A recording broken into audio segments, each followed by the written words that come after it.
hip hop was corrupt in its creation because the creators and founders of it were corrupt. When I was trying to explain it, people was like, oh, no, it's just beats. No, it's not beats. If you know anything about frequency, you know that it's never just beats. It's never just music.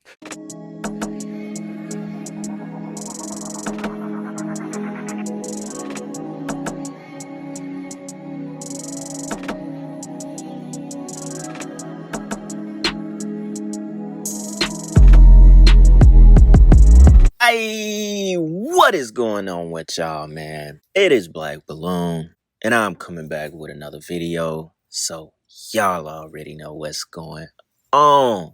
Alright, y'all. In today's video, I'm bringing you guys this one because someone in the comments brought up Professor Griff and the fact that he talked about the Tavistock Institute, how they basically controlled hip-hop as well. The direction of hip hop early on wouldn't have been where it was without the Tavistock Institute. Basically, pushing trends onto the masses in the same fashion that we were talking about with the Beatles and rock and roll. It's pretty safe to say the Tavistock Institute had their hand in manipulating music to be the way that it is right now, all through mind control. Just like we were talking about in the part 1 of the Beatles video, right? I'm still going to come with a part 2 to that video. But I remembered the clip where Professor Griff was talking about the Tavistock Institute. And this was over 15 years ago. And he was right on. He was right on. I know we've heard probably all of Professor Griff's old clips where he was exposing hip hop and so on, right? Back then, people probably brushed it to the side like he just one of those guys that's just going hard against the establishment, hip-hop. He going hard against rappers wearing dresses. Like, he called it all out. He was saying that rappers are going to end up wearing dresses, all this, right? He was on point completely. So I was like, hey, in this video, we'll go ahead and play that clip because I've never actually used this particular clip in any of my videos before on this channel. So if you guys haven't heard it, this will be a brand new piece, of information, I guess, even though we're kind of talking about the same thing, but we'll kind of veer it a little bit more toward hip hop before we continue to part 2 on the Beatles, right? The clip is very interesting. It's about 6 or 7 minutes long. And I also want to play a clip that goes into the beginnings of hip-hop, Africa Bambaataa, and, the spirits that they were basically invoking in that time as well. The clip comes from Pastor Craig G. Lewis. He actually went on a podcast recently and did about a 2-hour interview where, man, he dropped so much knowledge in that interview that is crazy. Now, a lot of it is along the lines of the stuff that he's been exposing for over 20 years, all the way back to his hip hop series that you can find on his channel and his website. But I actually want to play a small clip from that interview as well. And then in my next video, I want to talk about some stuff that is from another section of that podcast that he went on, and just get into it a little bit more because, man, he dropped so much throughout the 2-hour interview.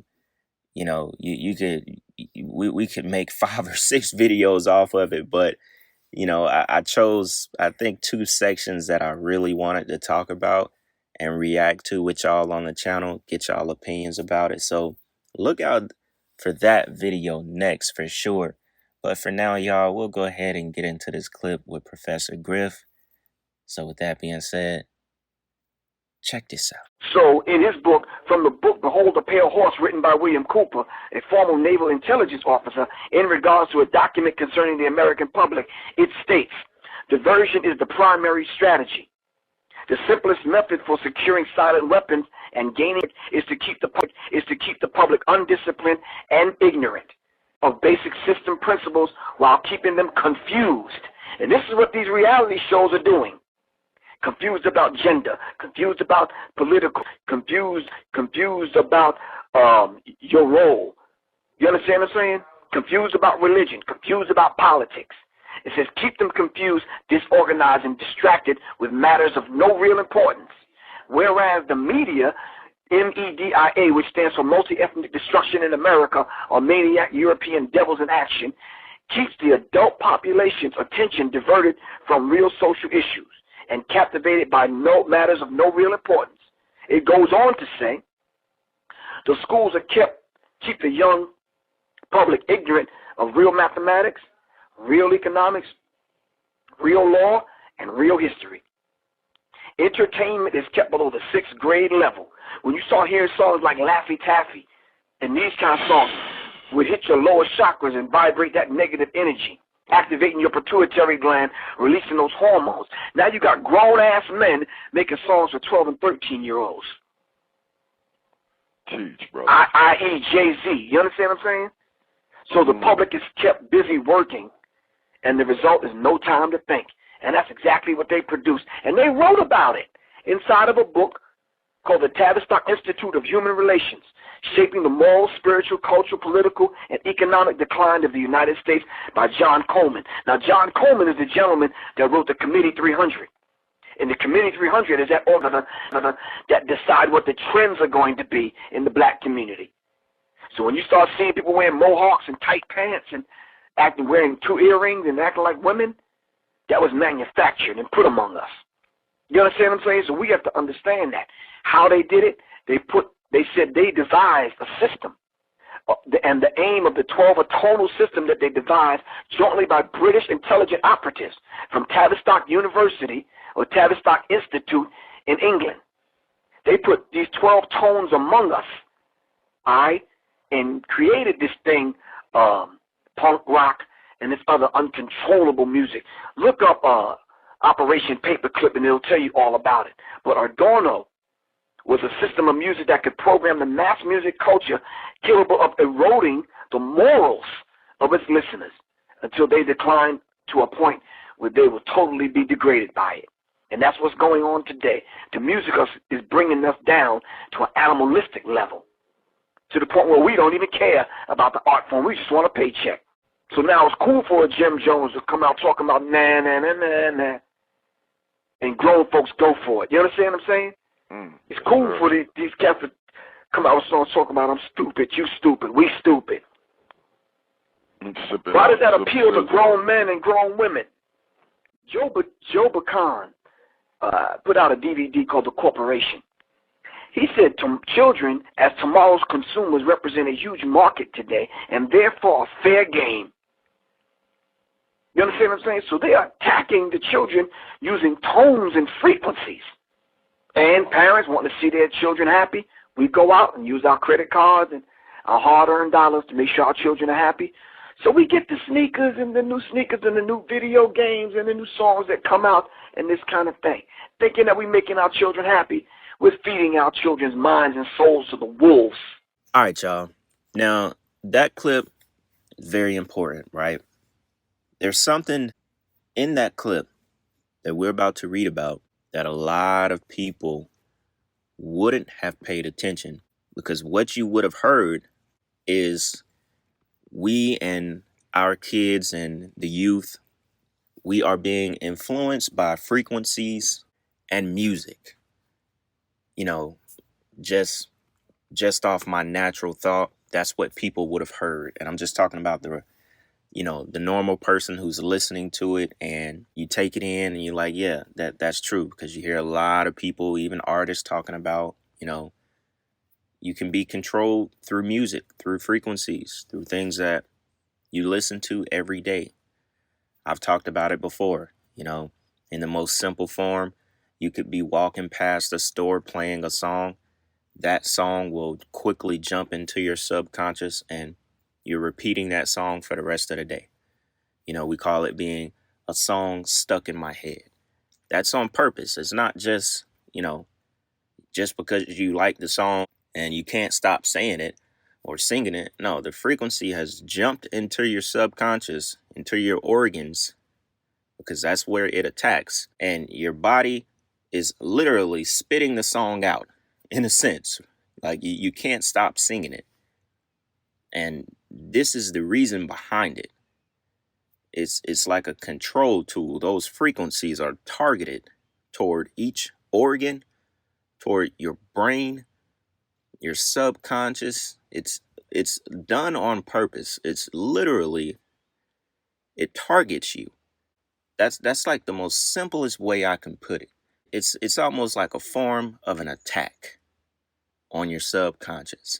Doesn't matter what the song is. It's not about the song being an R&B song, a slow song, a rap, trap, drill song. It doesn't matter. It's the frequency. It's the stuff that you cannot see. I was saying that because, most people understand that. You have to remember, he talked about the 12 atonal system.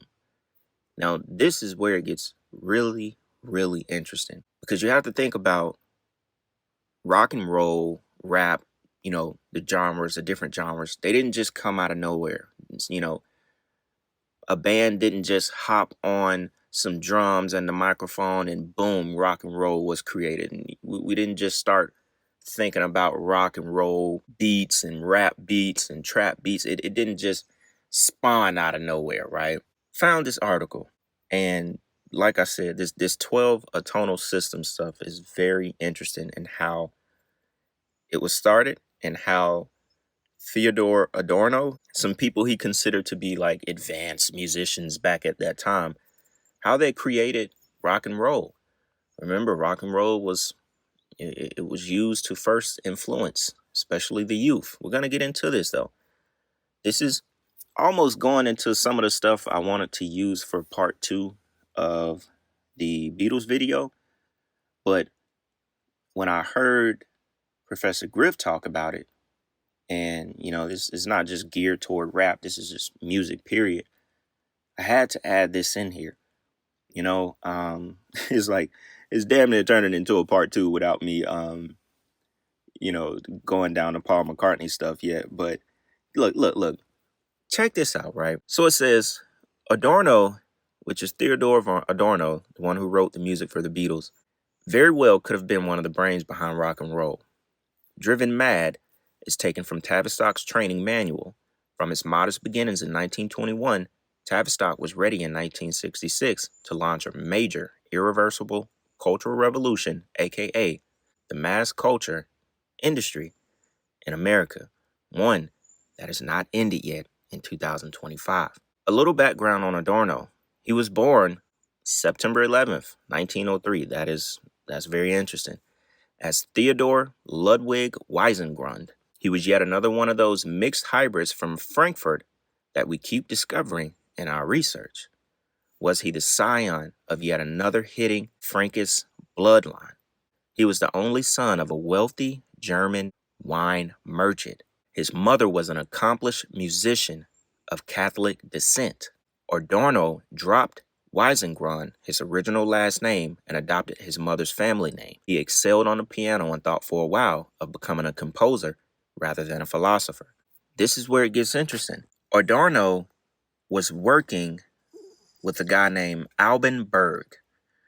Berg was another overrated but promoted composer of hideous music, which Adorno picked up. They actually have a piece of this on YouTube. It's in this article, they deem it an awful piano piece Adorno himself composed and performed. This piano piece ended up being the 12 atonal system, consisting of heavy, repetitive sounds taken from the music of the cult of Dionysus and the Baal priesthood. Adorno gave them a modern flavor. In other words, Adorno dumbed it down for purposes of creating rock and roll. Remember, we've talked about the cult of Dionysus. We all know Baal, however you want to say it. So these sounds were taken from the occult, the Baal and the Baal priesthood. Adorno dumbed this stuff down, y'all, for purposes of creating rock and roll. It says Adorno licked his lizard lips in describing this concoction. What can be urged against the Beatles, he said during a discussion in the magazine in 1965 is simply that what these people have to offer is something that is retarded in terms of its own objective content. It can be shown that the means of expression that are employed and preserved here are in reality no more than traditional techniques in a degraded form, y'all. There are some, other composers of the 12-tone technique as well. And they all basically have, I was surprised that this stuff is still on YouTube. The examples of the 12-tone technique is from a bunch of different people. Arnold Schoenberg, Richard Strauss, just two of the names who you can find some of their original compositions here on YouTube. Now it goes on to say the Beatles became a highly visible new type in Tavistock jargon, and as such, it was not long before the group made new styles, fads in clothing, hairstyle, and language usage that upset the older generation as it was intended. This was part of the fragmentation maladaptation process worked out by Harman, Adorno, and their team of social scientists and genetic engineering tinkerers, and put into action. The Beatles were introduced to the public as means to spread youth culture, which led to the spreading of the New Age culture. And this was all geared to set up a culture that is present today. In hindsight, though the Beatles were tame, they were just a warm-up. We basically have a full understanding of how, they said it, a degenerate art, a degraded form of music, retarded music. That's basically what they said. They even used the word retarded. We have an idea or a full understanding of how rock and roll was created, manipulated, orchestrated, manufactured, and given to the people, and created the hippie movement. Of course, threw in the occult side of it. The tones, y'all have to remember where this stuff comes from. It all starts from the occult. Baal worship, cult of Dionysus. You have to remember where this stuff comes from. Nothing of this sort comes from anything good, any kind of good spirit. This didn't come from God. We have a full understanding of what they created to create music like rock and roll that rolled right into hip hop. And it's the same thing. It's the same thing. And today it's even worse. Just like he was saying, it's all being geared toward the youth. And now, hip hop, trap, drill music, and how, we've been put down to an animalistic state. It's true. Even in 2025, you may not think it in such a simple term, but these kids are killing each other like animals. Human life doesn't even matter anymore. And that's literally what it means to be in an animalistic state. You're killing each other like animals, leaving the body out on the middle of the street like it's an animal. You don't even think. So what they started back in the 40s, 50s, 60s is still going on today, and it's even worse. It is going to drown the youth out. It really already has. None of this stuff has any soul in it. None of this new music has any kind of goodness in it. No soul at all. The frequencies are the lowest of the low vibration that there can be. Literally down to, I don't know. I don't even know what to call it. It's dark. It's the most demonic tones that you can possibly get out of music is what we're listening to now. And you add on the words, you add in, the rituals and things that are done around the music. You're fully controlled by it. That's why these kids hear this drill type of music and they want to go kill. Just like the person who is rapping it, and the person rapping it, they may not even be killing anyone. But their music and that frequency and that tone and that low vibration, it just caused a bunch of little kids to go out and go do a drill and do some drive-bys and kill other kids, all because of the music they listen to. It's very deep, dark, and demonic. Not at all. Hip hop was corrupt in its creation because the creators and founders of it were corrupt. So African Bambaataa went to Africa and he learned the ways of the Zulus. The Zulus are into ancestral worship.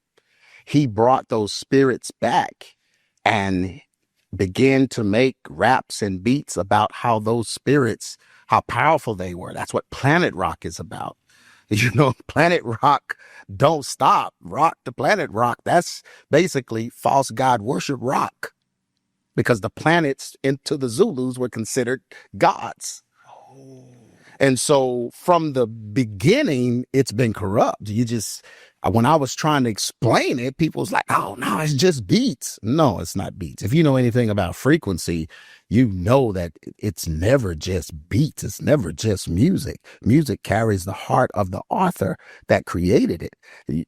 And the best example of that is in the Bible. King David, when Saul was troubled by the evil spirit, he played, but because of his heart and his disposition, the spirit came and soothed the evil spirit and chased it away. That's because of who David was, a man after God's own heart. It's different when he plays versus, they didn't just go looking for anyone to play. It had to be someone with the right spirit. And if you know anything about frequencies, especially mastering houses and different things, they're able to put things in music to give music, flight, so that this particular music is meant to change a person in this way or that way. All right, y'all. We're going to go ahead and end this video. I'm going to stop it here. The next video, which will be on Friday, we will pick up from this exact moment. I'll play that entire clip. Then I have another clip from that podcast episode where we're going to talk about some things as well. Very interesting. That podcast has definitely made its rounds. It's, I think, sitting at over 600,000 views in a week. So it definitely goes to show you the pull that Craig G. Lewis has, Pastor Craig G. Lewis. Y'all already know him. We've had him on the channel, as far as his clips multiple times. Super dope, man. We're going to come back Friday and react a little bit more to the clips from that podcast, like I said. But I wanted to throw that one in here because he talked about exactly what we just got finished going over as far as the power of frequencies and music and beats, and the fact that it's not just the beats, it's not just the words, it's the frequency that is coming from it, especially the person who intended it to be a certain kind of way, which would be the creator of that music, of those frequencies, and so on, right? So like I said, man, we will pick up where we're leaving off on Friday. Hope y'all enjoyed this video. Stay tuned. Y'all already know what's going on, man. It's Black Balloon, and I'm going to see y'all soon. I'm out.